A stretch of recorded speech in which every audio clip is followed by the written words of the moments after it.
কক্সবাজারে বীরশ্রেষ্ঠ মোহাম্মদ রুহুল আমিন স্টেডিয়ামে ডিসি জেলা প্রশাসক গোল্ড কাপ ফুটবল টুর্নামেন্ট 2025-এর ফাইনাল ম্যাচ ঘিরে বিশৃঙ্খলার ঘটনা ঘটেছে। দর্শকদের অসহনীয় ভিড় এবং অতিরিক্ত টিকিট বিক্রির অভিযোগে পুলিশ ও দর্শকদের মধ্যে সংঘর্ষের ঘটনা ঘটেছে। শুক্রবার 12 সেপ্টেম্বর রামু ও টেকনাফ উপজেলা একাদশের মধ্যে বেলা 3টায় ফাইনাল ম্যাচ শুরু হওয়ার কথা ছিল, কিন্তু সকাল থেকেই দর্শকরা স্টেডিয়ামে টিকিট পেতে ভিড় করতে থাকেন। টিকিটের মূল্যের পাশাপাশি ক্রমাগত দাম বাড়ার অভিযোগও উঠেছে।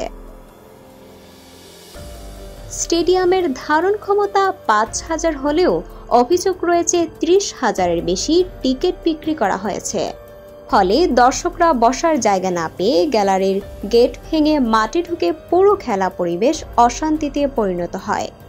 আইনশৃঙ্খলা রক্ষাকারী বাহিনী, পুলিশ, র্যাব ও সেনা পরিস্থিতি নিয়ন্ত্রণের চেষ্টা করলেও পরিস্থিতি নিয়ন্ত্রণের বাইরে চলে যায়। বিকেল 5টা 15 লাঠিচার্জ করে দর্শকদের মাঠ থেকে বের করা হয়। এরপরও কিছু দর্শক গ্যালারি, মাঠ ও প্রেস বক্সে ইটপাটকে নিক্ষেপ ও ভাঙচুর চালায়।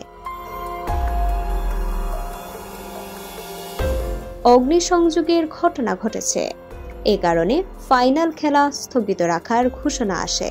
অন্তত 20 জন আহত হয়েছেন, যার মধ্যে কক্সবাজার সদর উপজেলা নির্বাহী কর্মকর্তা নীলুফা ইয়াসমিনও রয়েছেন।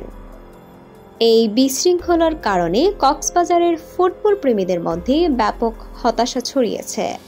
আয়োজক কমিটি ও কর্তৃপক্ষের বিরুদ্ধে কঠোর তদন্তের দাবি উঠেছে।